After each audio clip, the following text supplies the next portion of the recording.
What's up, everybody? My name is OMG, WTF, LOLF TEW, BRB. Welcome back to more Total Extreme Wrestling 2016, not 2020. We are here today, back in the Invasion series, booking Friday Night Nitro. And before we get started on this show, I want to just address some things here real quick. Lately, we've been having some issues with the videos. Sometimes they end early, sometimes they lag a little bit. There's some things that are kind of out of my control, the lagging per se. This laptop that I record on is definitely not the best laptop ever, but I think we have figured out the issue with the videos ending early per se. I'm not sure if it was an account of my laptop storage being kind of, close to the end, or OBS kind of being the problem. Either way, no matter what it is, I've figured it out. I have cleared out the storage, and I think with OBS, the issue with that, or I guess the problem, or whatever, the resolution, I suppose, to that is that I think OBS, when you end, maybe it lags behind a little bit, and when I press end, OBS is still trying to catch up to where I was. So because I ended the video, that means that it ended where it, was currently at in OBS's time. Because I remember when I was streaming, whenever, I would press end stream, it would I can't speak. It would end the stream right there, and sometimes, I would still be saying something, and I would say something, and you guys have a great night, and then I would press end stream, but when I would go and look at the stream itself, I would say something like, and you guys, and then the stream would end before I can, I said have a great night or anything. So I think maybe it was OBS, so I think my way around that is I'm just kind of going to wait a good like 3 to 5 minutes after I'm done recording to actually press end recording on OBS here. That way it doesn't cut off the ending or anything like that. Ooh. I'm going to go into the Twilight Zone here because I don't want you guys to... let's go ahead and pull Gambit up. I don't want... Gambit in the Nitro background, sure. I don't want you guys to see the match card yet because there are some things that I don't want to spoil, but I do kind of want to go over the Monday Night Raw. You could take Gambit off. The Monday Night Raw stuff that we missed. Now, I forget exactly where Raw ended. So I guess real quick, I'll just go over... I want to say I think it ended around the angles, but we'll just go over the whole main card real quick of Monday Night Raw before we go ahead and start Nitro. So, we opened it up with the Click, mostly Kevin Nash and Shawn Michaels, because Triple H is at home nursing his wounds from being whipped by both Bradshaw and Hulk Hogan. So Kevin Nash and Shawn Michaels challenge Hulk Hogan and Bradshaw later tonight, and pretty much Hogan comes out and accepts the challenge.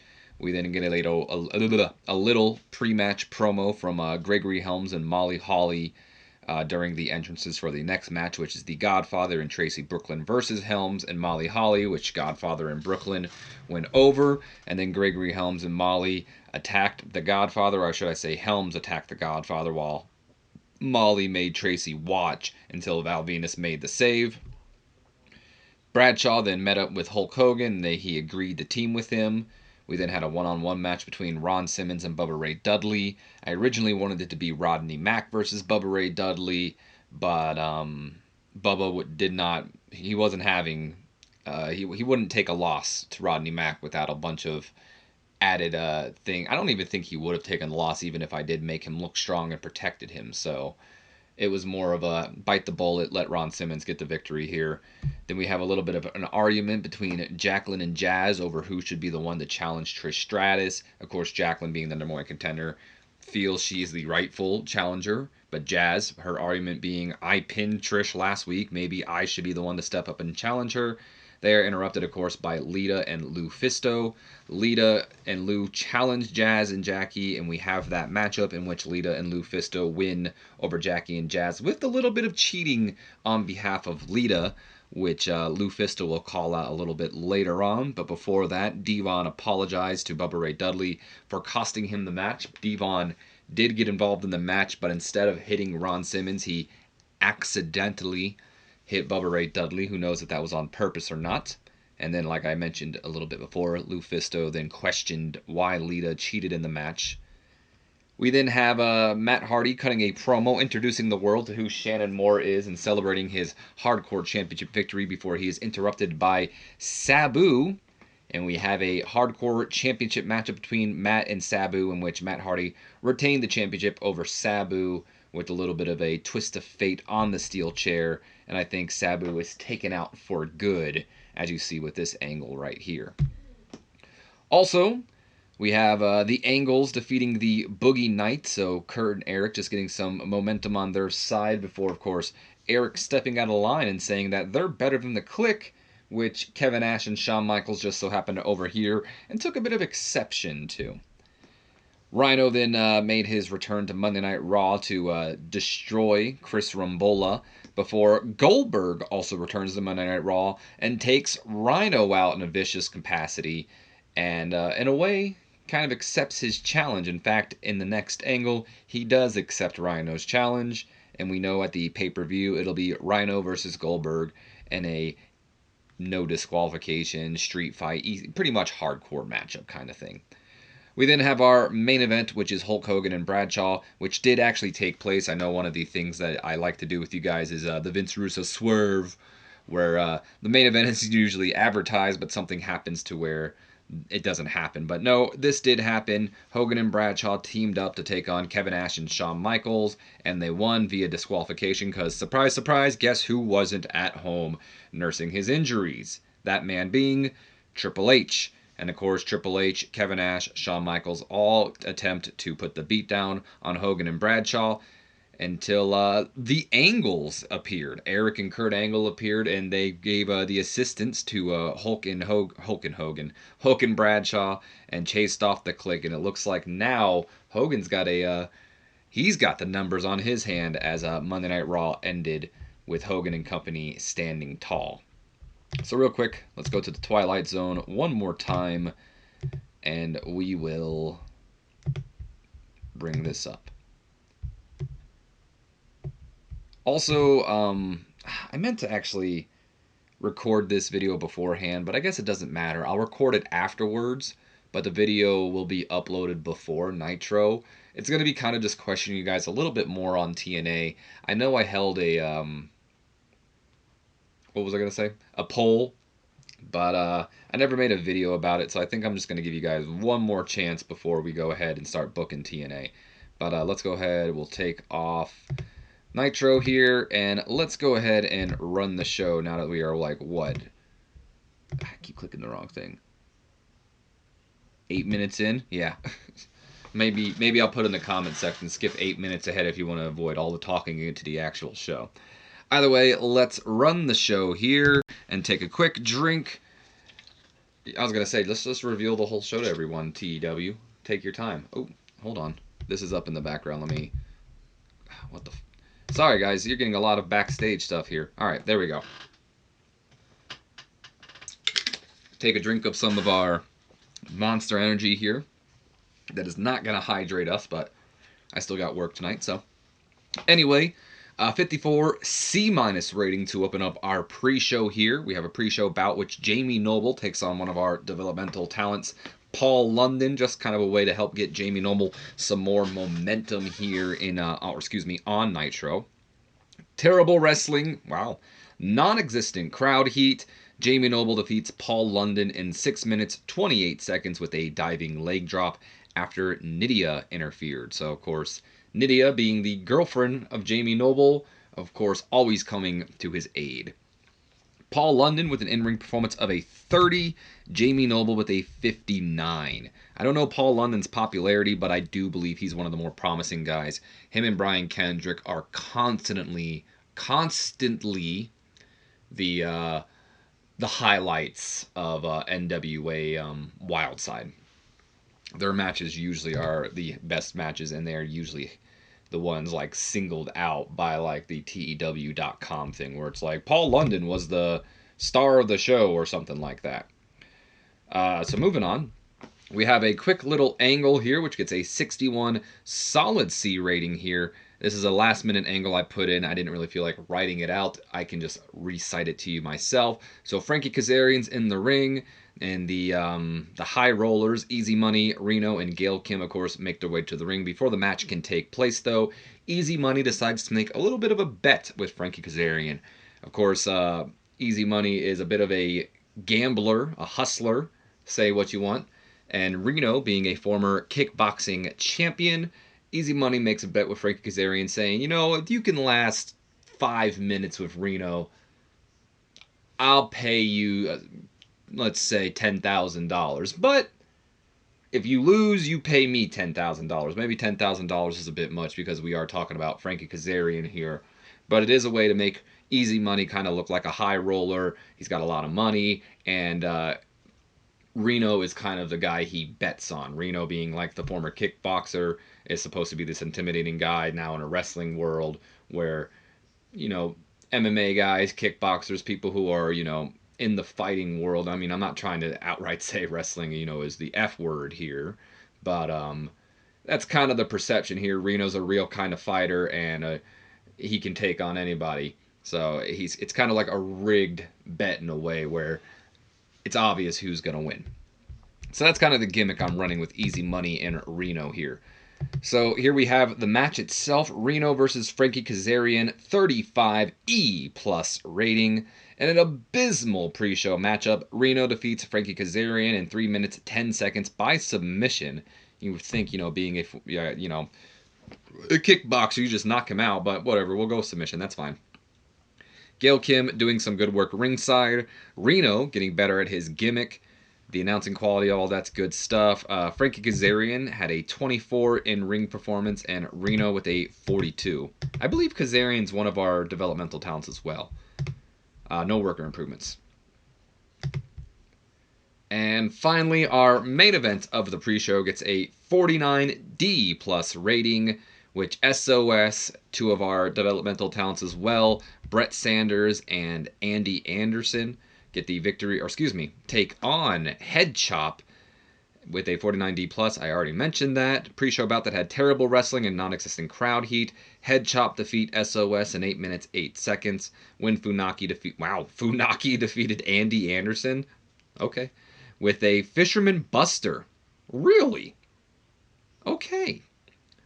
Al Snow looked good out there. Brett Sanders had an in-ring performance of a 27. Andy Anderson had a 26. Funaki with a 61. And Al Snow with a 63. Brett Sanders is improving in his technical skills. Good stuff. By the way, if you guys don't know who's who, that's Andy Anderson. That's Brett Sanders. That's Al Snow. That's Funaki. All right, moving on. We start off the night with a solid 94A rating here after a recap video airs showcasing what happened at Starrcade, so maybe kind of showcasing the Shane McMahon kind of putting the kibosh on the Rock versus Diamond Dallas Page match and saying, you know, with the whole Eddie Guerrero thing that threw everything through a loop here, and there's been some complaints, so we went ahead and we rearranged things. And turns out you two aren't going to be fighting each other. Instead, it'll be Diamond Dallas Page versus Scott Steiner, The Rock versus The Giant. So we saw Scott Steiner, of course, defeat Diamond Dallas Page. The Rock, of course, defeat The Giant. And then the main event, Scott Steiner, with a little bit of help from Shane McMahon, I may add, getting the victory over The Rock and becoming the new World Heavyweight Champion.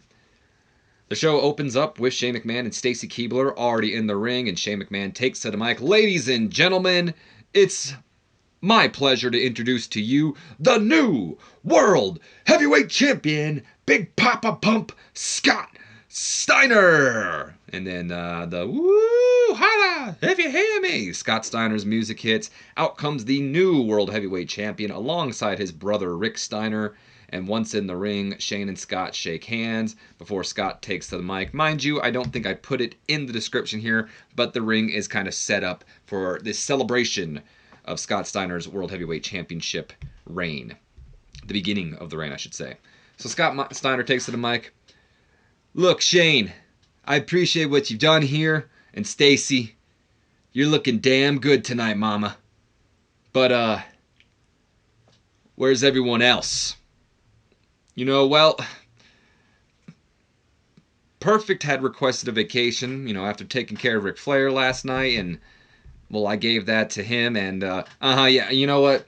Look, I don't really care about Kurt. I care about Flair, or excuse me, I don't care about Ric Flair or The Rock. Where's Book? Oh, Lord. This again? Scott, you know I still haven't heard a word from Booker, okay? You still haven't heard nothing, huh? Well, is he fired? No.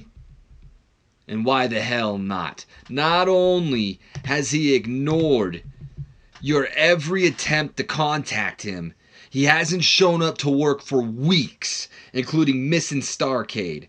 But now he disrespects me and doesn't show up to my title celebration? No. That's not how it's gonna go down, Shane.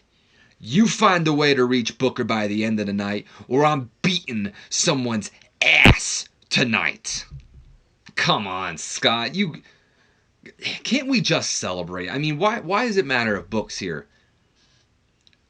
I'm not talking about this, Shane. You find him, or else. And then Scott Steiner throws the mic down. Quick little opening segment. Was supposed to be a happy segment here, but Scott Steiner, I guess he wants to send a message to Booker T. He feels sort of slighted, sort of disrespected, and he's demanding Booker T show up to his championship celebration tonight, or someone's ass is going to be beat. It ain't going to be mine. I'm just telling you that right now. All right. Before we move on, we do have a couple of emails that I wanted to go over here after Monday Night Raw. So Jack Lanza, one of our road agents, messaged me and told me that Eric Angle doesn't get it. Okay. Rob Van Dam tells me that Shannon Moore is only going to get better with time. Great to know. Kurt Angle tells me that Gregory Helms, there's money in his promos. Good to know. But Hulk Hogan says that Gregory Helms doesn't connect with the fans. We'll see. I'm in agreement with Jack Lanza here. But what can you do? I've got plans, and Eric Angle is required for them at the moment. I agree with Rob Van Dam. I agree with Kurt. Not sure I agree with Hogan. Let's close this. Shane McMahon apparently did not do well without a script to follow. That's a shame.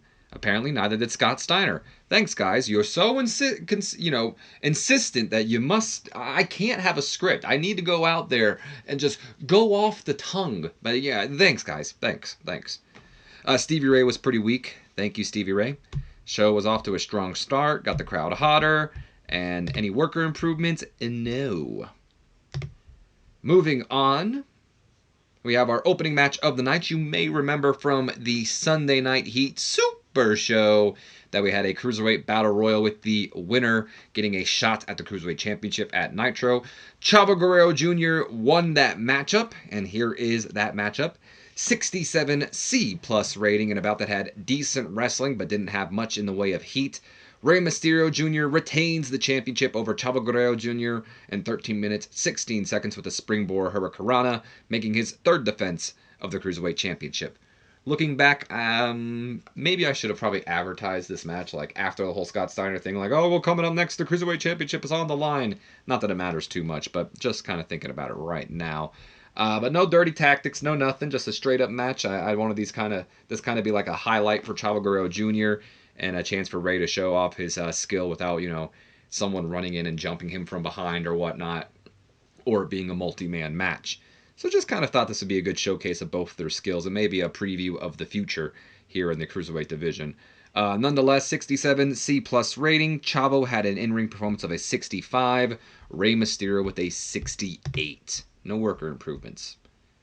Moving on to our next segment. Wow, this did good. 78 solid B rating here as Rey Mysterio extends his hand out to Chavo Guerrero. The two shake hands and Chavo raises Rey's arm out of respect. But as the two celebrate, Dean Malenko and Jerry Lynn slide in and attack Rey and Chavo from behind. And the two beat down on Chavo Guerrero and Rey Mysterio before locking them both in their respective submission holds. I know Dean Malenko has a Texas Cloverleaf.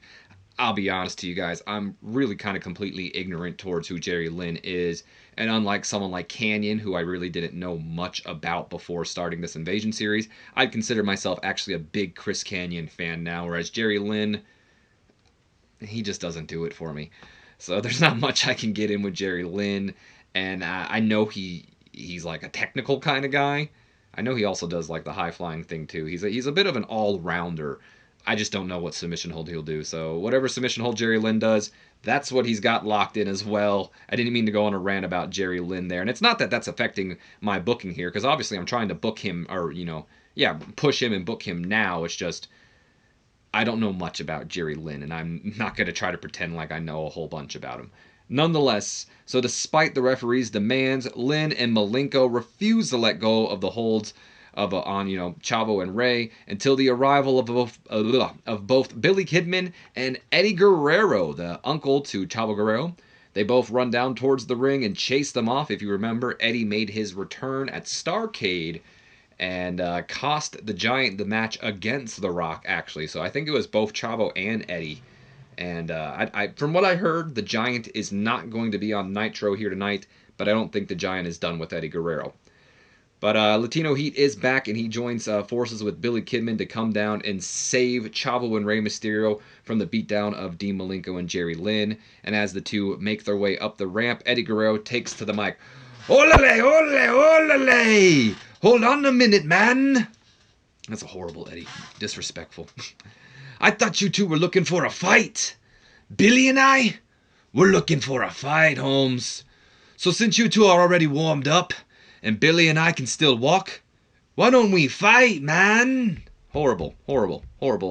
Disrespectful to the name of Eddie Guerrero. So Eddie, of course, motions for them to fight. Malenko and Lynn, of course, they huddle up, they talk it over, and I think they agree because they start walking towards the ring, and we have an impromptu tag team matchup. Jerry Lynn and Dean Malenko versus the team of Eddie Guerrero and Billy Kidman. So Stevie Ray still weak, to be expected.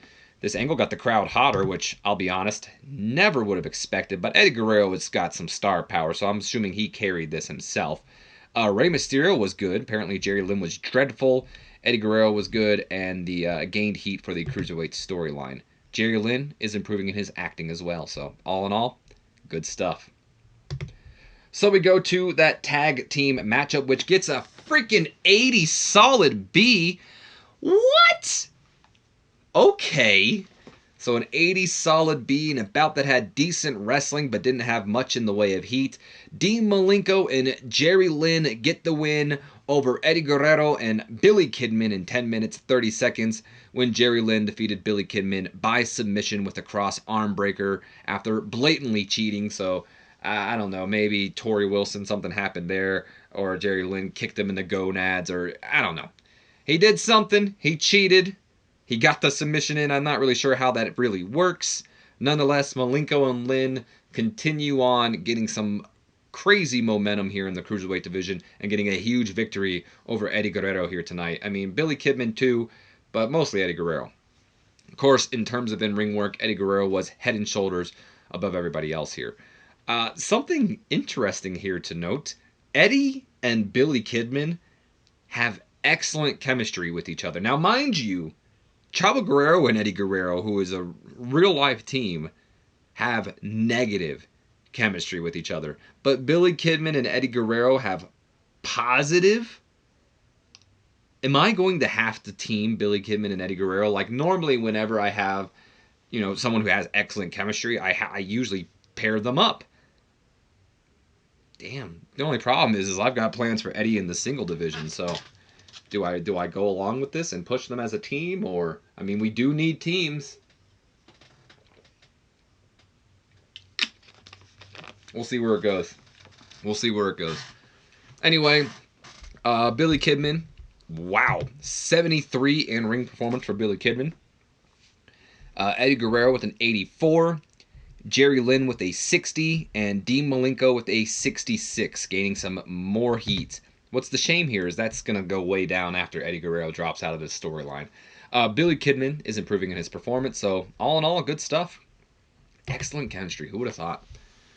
Moving on, we have an 88 B plus rating as Mean Gene is backstage with the, I almost said the rated R superstar, with Edge. Well, joining me now is a young man who many say is the future of our industry, Edge. Edge, how you doing? Oh, I'm doing pretty great, Mean Gene, especially after getting high praise from the meanest of the Genes. Although, I do appreciate the compliment. You're giving me some big shoes there to fill, Gene. Well, no pressure. I'm sure you can do it, young man. Just don't make me a liar, all right? There's no reason they call me Mean Gene, okay? Oh yeah? Mean Gene? You think you're so tough. This is Christian talking, by the way, if you can't tell. You think you're so tough, huh? Out here making proclamations that Edge is the future? What the hell has Edge accomplished that I haven't, huh? Last I checked, I'm currently holding championship gold, while, he's not. Jericho steps in. Easy there, Chris. No easy, okay? All my career, it's always been about Edge. It was Edge and Christian, not Christian and Edge. And no matter how much I achieve in my career, it's people like Gene here that overlook my accomplishments and say Edge is the future. Well, if you're so great, Edge, if you're so great, then prove it. Prove you're the future, and I'm not. Prove it by facing me one-on-one tonight, and we'll see who's really the best. Fine. And Christian, kind of taken aback by by Edge's quickness, Edge just, sure, yeah, fine. Fine? You don't need to think about it? What's there to think about, Christian? Look, I've got no issues proving myself. Do you? Jericho finally steps in. Christian here has no issues proving himself either. Isn't that right, Christian? Right. Edge, Chris and I are getting real tired of disrespectful punks like you and Captain Canada Lance Storm. So after tonight, when Christian proves you for the fraud that you are, why don't you just stay out of our way? And then Edge slaps Jericho right across the face, and he looks at Christian. He says, I'll see you out there, Christian. And there you have it. Jericho being sick of disrespectful punks, but Edge showed him right there and then, you disrespect me, I'm going to smack you in your face. Either way, our main event is set. It'll be Edge versus Christian in the main event tonight. Time to prove who's the better man. Who's the Shawn Michaels, who's the Marty Jannetty, as we go with that old cliche. Edge looked good. Jericho was fantastic. Good stuff. Hurt my hand on that slap. 74 B- rating here, as backstage Hugh Morris is on the phone, presumably maybe with Canyon. After we saw at Starrcade, Hugh Morris and Canyon did lose the tag team championships, and Canyon left Hugh Morris sitting in the ring alone. Hey, it's Hugh again. I haven't heard from you since Starrcade, and I figured I'd see you here tonight, but look, man, just give me a call when you hear this, okay? And then Hugh Morris hangs up the phone. He gets to walk down the hallway when he runs in to the returning Mike Awesome. And Awesome kind of making fun of Hugh Morris as, Hugh's kind of gotten used to probably. Mike Awesome steps up, says, you know how pathetic you sound? Excuse me? No, look, I said, do you know how pathetic you sound? You sound pathetic. And obviously, you can't take a hint. Everyone besides you can see that Canyon was just pitying you. We all knew you were the weak link, and it was only a matter of time before Canyon kicked you to the curb. Oh, real original. I get so tired of hearing that all the time. Where have you been exactly, Mike, huh? If you're so damn awesome, and I'm so damn weak, then why don't you pity me tonight and face me in the ring so I can kick your ass? And Hugh kind of, pushes him aside. Mike Awesome looks at him as he walks away, and we may or may not see this match. 74 B- rating here. Mike Awesome not only returns, but gonna get some in-ring action. I don't think I'm gonna. I was playing around. I'm just gonna talk about this now. I was kind of playing around with the idea that I might make him do that 70s guy gimmick and pair him with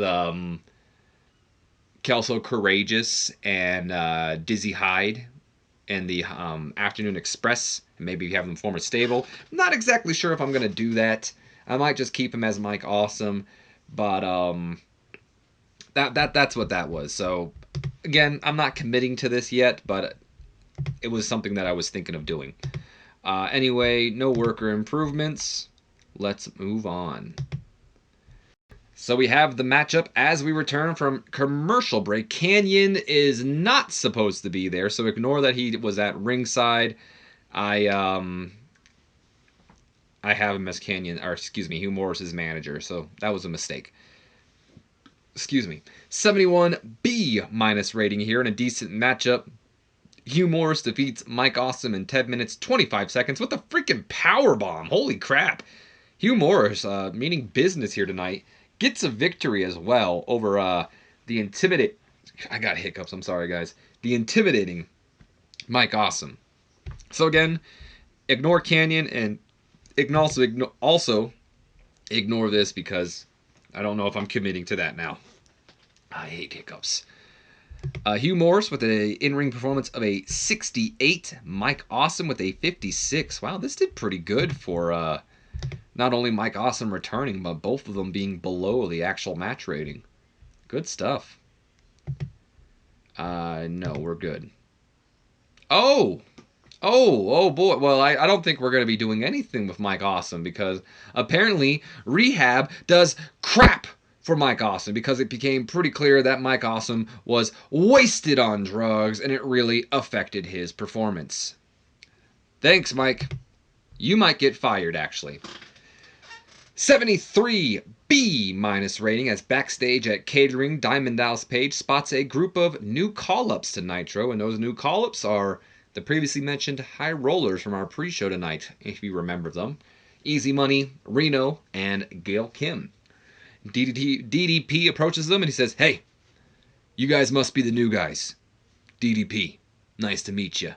Look, if you need any help getting around here, don't be afraid to ask. I know things can be intimidating up here, but trust me, you guys are going to fit in great." Easy Money then steps up. "Well, hey, thanks, man. It's nice to meet. They call me Easy Money. And this intimidating son of a bitch here is Reno. And this lovely lady is Gail Kim. And hey, while I appreciate the offer, I wouldn't worry about us being intimidating, like you said. You see, we come from Vegas, and I know the cliche is whatever happens in Vegas stays in Vegas. Well, there's a reason for that. And sometimes it's not all fun. But for us, we're all fun and no sleep. Bit of a gambling problem, but when it works out all the time, I wouldn't call it a gambling problem, now would I? I guess so. Well, good for you guys. Like I said, you're gonna fit in great. Actually, if you don't mind, you want to make a bet? Okay.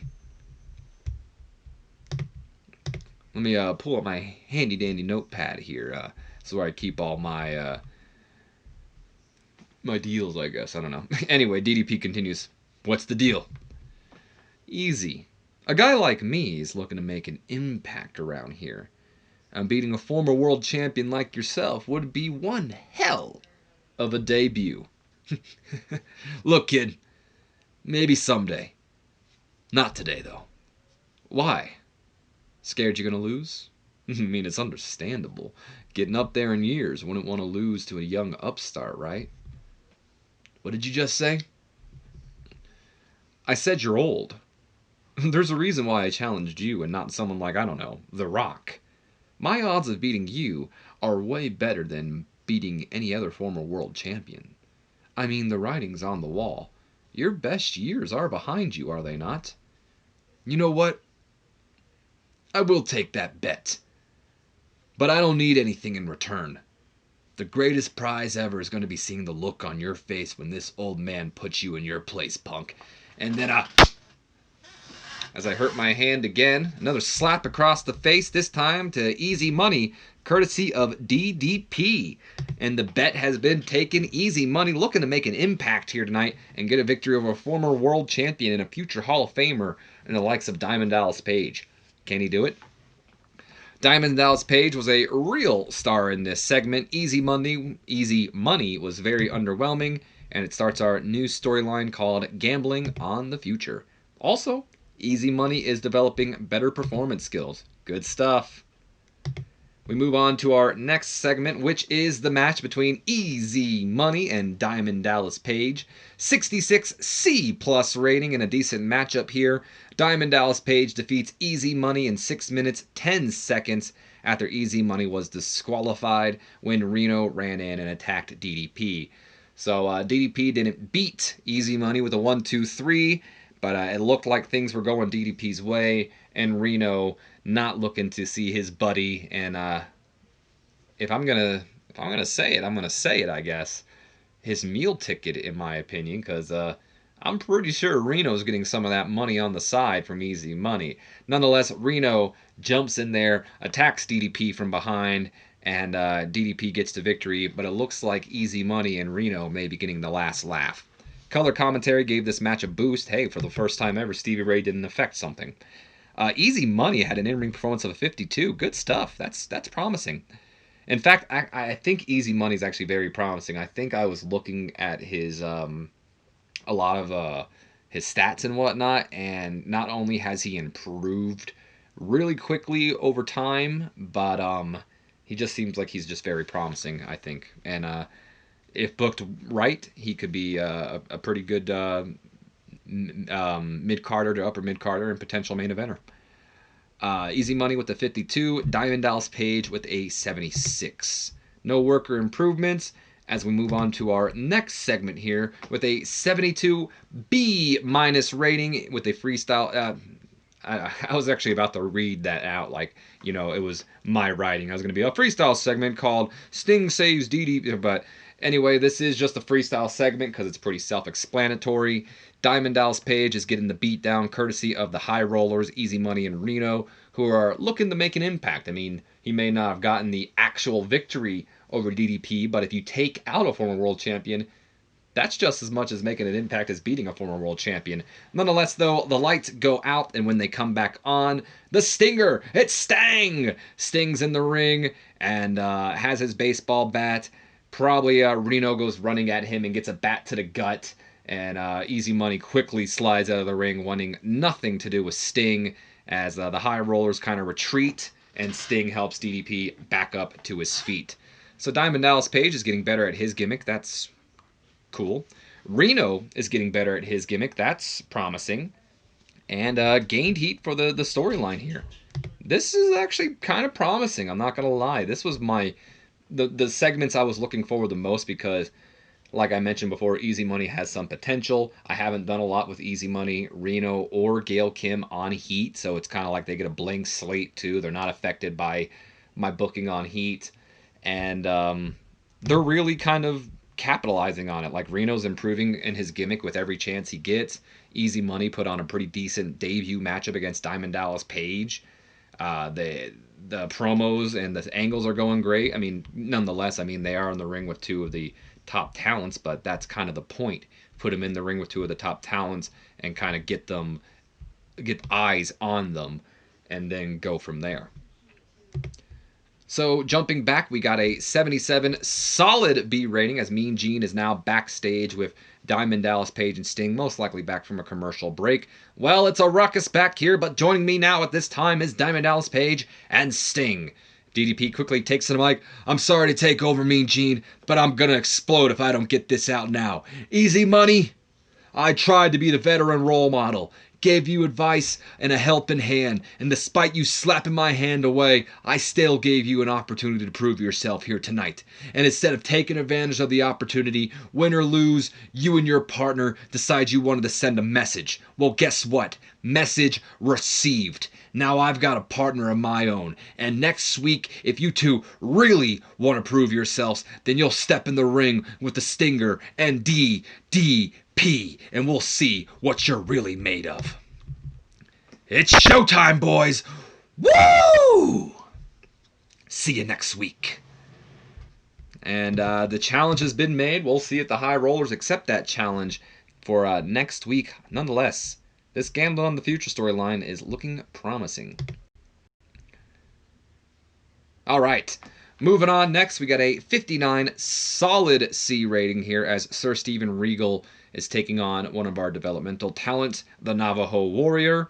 And about that had subpar wrestling and little heat to it. Sir Steven Regal defeated the Navajo Warrior in 3 minutes 45 seconds with the Regal stretch after blatantly cheating. Again, it's kind of my problem with earlier with Jerry Lynn somehow cheating and getting the Regal stretch. Maybe I should have been more specific with this and told him a pinfall finish, but whatever. I'd imagine this being a power of the punch. Ignore the Regal stretch. Power of the punch hits him with the brass knucks. 1, 2, 3. Regal gets the victory. This is just kind of a place. Well, not only. I mean, this will serve to something else as well, as you'll see, but kind of to build some momentum for Regal as well. I mean, he's got plenty of momentum. Navajo Warrior is promising, so I wanted to see where he was at, get him on the card, and maybe get him some popularity under his belt to maybe call him up in the future. Right now, I wish the Hawaiian Lion was in here, because Navajo Warrior and Hawaiian Lion are they're actually two independent wrestlers here in the Arizona wrestling scene. I've never actually met them, but I've seen them, and I've wrestled on cards that they're on. So, and you know, they're excellent. I think they're great. They're hard hitting. They're brutal. I wish Hawaiian Lion was in here so I can get the tribe as an actual team. But I might, hire Tatanka or something and have Navajo Warrior and Tatanka team with each other or something like that. That might be the best way to go with that. And see where their, Navajo Warrior and possibly Tatanka himself are at, and see if maybe of them are ready to push as singles. But that might be the best bet right there, because that's practically the Navajo Warriors gimmick already, and the Hawaiian Lions gimmick, the tribe's gimmick, I should say. So the whole Native American team up thing, and it's pretty much just replacing Hawaiian Lion with Tatanka, and Tatanka's kind of a recognizable guy. That might be where I go. Nonetheless, though, Steven Regal with a 77 and Warrior with a 26. Moving on to the next segment, we have a 75B minus rating as Regal is celebrating in the ring. The Shattered Dream Productions Presents goes off, and as the glass shatters, the screen reveals Gold Dust laying on a golden couch. Mr. Regal, or shall I call you Lord? I'd rather call you King, and me as your queen. By your side, drenched in gold. Won't you be my king, my lord? America is ripe for the taking, and you are its champion. But why be a champion when you can be a king? Do not ignore my attempts, my lord, as soon you will be no king or lord. You'll be a peasant. After Gold Dust takes away your crown, and then he becomes America's champion. Time's ticking, my lord. I impatiently await your call. So Goldust with a bit of a interesting message to Lord Regal, still showing, or excuse me, Sir Regal, call him what you'd like. Goldust is calling him Lord, King, anything in the book. But Goldust clearly still wants the North American Championship, or Regal. He won something. Nonetheless, Goldust is getting better at his gimmick, 75 B- rating for the segment, and Regal is freaked out as we go backstage to a 63 solid C rating. Regal is rushing out of the rushing out of the arena. He hasn't even gotten changed out of his wrestling gear, and he is met in the parking lot by Charmel, one of our backstage interviewers. Sir Regal, can I get a word? Of course, dearie, but please make it quick. What's with the sudden urge to leave the arena?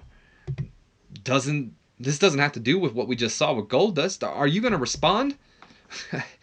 That's quite a lot of questions. No, this has nothing to do with that golden freak. I just had a family emergency. Now, if you'll excuse me, I must be going. Oh, is that your limo? No. That's not my. If you'll excuse me. And Regal rushes away, but as Charmel mentioned, a limousine has just pulled up and the camera kind of stays on it before going to commercial break. I wonder who that could be. Maybe it's Booker T. Maybe he showed up. Moving on to our main event of the evening. We get an 82 solid B rating here, and about that had great wrestling to it and good heat. Edge defeats Christian in 13 minutes 10 seconds by spear after a distraction from Lance Storm. So throughout the match, I'd imagine Jericho's getting involved. In fact, I probably should have put it down that he was getting involved in the match. And at one point, I mean, if you remember at Starrcade, Lance Storm had a little bit of an interaction with Vitamin C.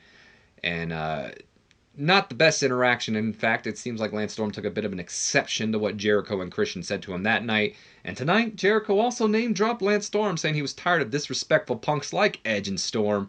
So Storm, again, taking exception to Jericho name-dropping him like that, comes out, maybe hits that super kick onto Jericho. Christian, of course, distracted by that, like, what the hell you think you're doing out here? Turns around, spear!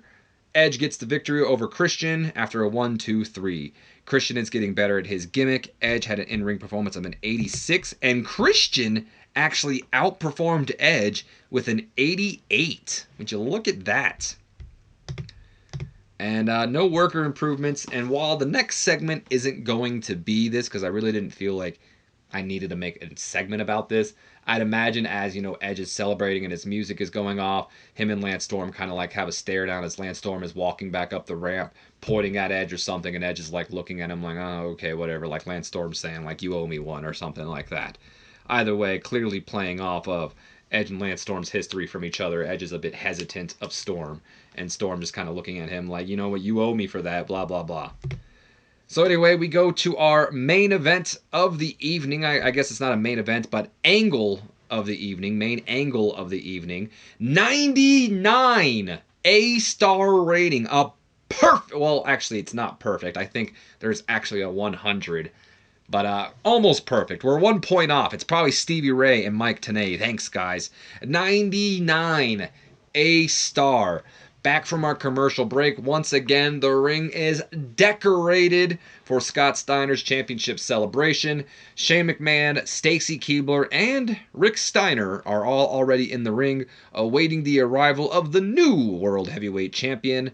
Scott Steiner, his music hits, and out comes, dressed to impress, the big booty daddy himself, Big Papa Pump Scott Steiner. He spins Stacy Keibler and maybe dips her down as he enters the ring, being a little romantic as he is. He is the big booty daddy.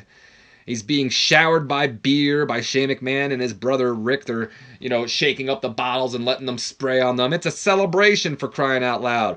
Scott Steiner's laughing. He's like, all right, stop, you guys, stop, seriously. This is starting to look more like a celebration. No cheap-ass balloons. This looks like a man's party. A champion's party. Not some little teeny booper's birthday party. Stacy, you're looking fantastic as always. And Rick, didn't know you knew how to clean up. But Shane, I'm a mathematician. And I only count 3 heads here. Where's that disrespectful punk Booker T? Don't tell me you didn't get a hold of him. Calm down, Scott. Calm down. Yes. And no. I didn't directly get a hold of him, but I left him a message, a voicemail. Oh, brother. No, brother. And, let me just pull up the handy dandy notepad here, because let me tell you exactly what I told Shane McMahon. I left a message telling him that if he doesn't start showing up to work starting tonight, by the end of the night, that his pay will be docked each and every week, and he can be terminated at any moment. It's a start. Look, whatever. I'm not going to let no punks ruin my celebration, alright? This is all nice, but I say let's ditch this lemonade stand and go find a real bar. So, that's the show, everyone. Good night. We'll see you at the party. Drinks are on Shane. So it looks like the show is about to end. Had to take a drink, sorry. And Shane and co are, about to leave the ring when we hear a woo! As Ric Flair's music hits, and out comes the Nature Boy, Ric Flair, alongside The Rock of all people. Maybe that's who that limousine house. And of course, Shane McMahon looks furious as he takes to the mic. Ric Flair's not supposed to be here. He got beat by Mr. Perfect. He's supposed to be out of here. So Shane McMahon takes to the mic and he goes, Hey! What the hell do you think you're doing here? You lost. Perfect beat you at Starrcade. You don't work here anymore. That was the deal. Shane, with each and every passing day, I realize why your dad never trusted you with the family business. Because it would have seemed that you either don't pay attention or you didn't read the dotted line. I'll give you credit when credit is due, McMahon. Perfect beat me. Maybe with a little help from the boss, but Perfect beat me. And the deal was, if Perfect won, I'd step down from my role as general manager. But I never said I was retiring, and I still have an active performer's contract with Friday Night Nitro. Which means, since I'm not GM anymore, I can once again challenge for the World Heavyweight Championship, baby. Rick! Your old ass don't want none of the big booty daddy. I'd crush your brittle bones with 2 fingers. Oh, you want to find out, big boy? Bring it on, old man. And Flair and The Rock, of course, begin making their way down towards the ramp.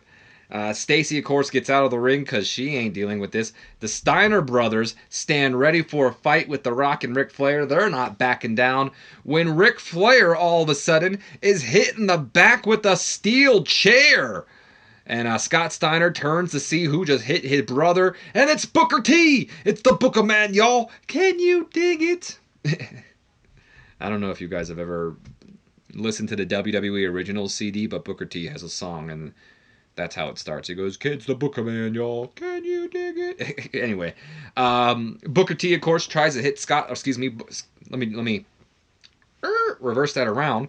Scott Steiner tries to hit Booker T with the World Heavyweight Championship, but Booker T ducks, kicks Scott Steiner in the gut, and hits him with the scissor kick.